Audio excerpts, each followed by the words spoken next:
जे बोलत नाही ते विशेष म्हणून करतायत अशी त्यांची ख्याती आहे। आणि आज ते मी पुन्हा येईन असं वक्तव्याला जे टिंगल करत होते त्यांना हे तमाचे आहे की देवेंद्रजी तर आलेच, पण मोठ्या विजयाने आले आणि मोठ्या फरकाने आले।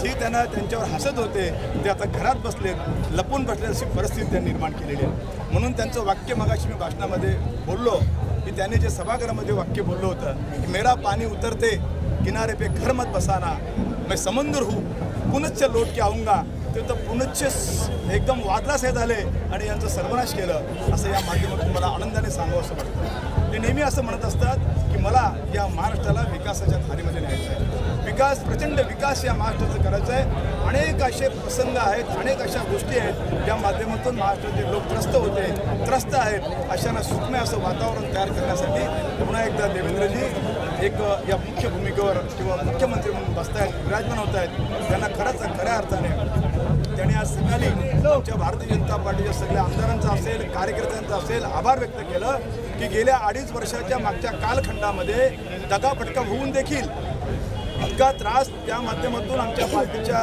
प्रमुख नेत्यांना असून देखील आमचा एकही आमदार फुटला नाही।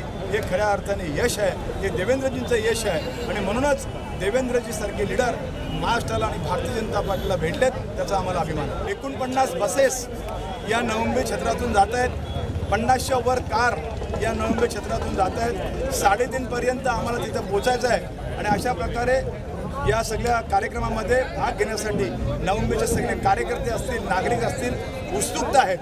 ज्यांना नागरिकांना देखील यायचं असेल त्याने आमच्या तालुका प्रमुखाशी संपर्क करावा, त्यांच्याकडे प्रत्येकाकडे बसेसच्या सगळी व्यवस्था केलेली आहे। अशा बसेस 49 भरलेल्या देखील आहेत आणि 3 बसेस आमच्याकडे एक्स्ट्रा आम्ही राखीव ठेवलेल्या आहेत, जर कोणाला लागले तर द्यायचं, अशा प्रकारची व्यवस्था एक मोठ्या प्रमाणात नवमुंबईत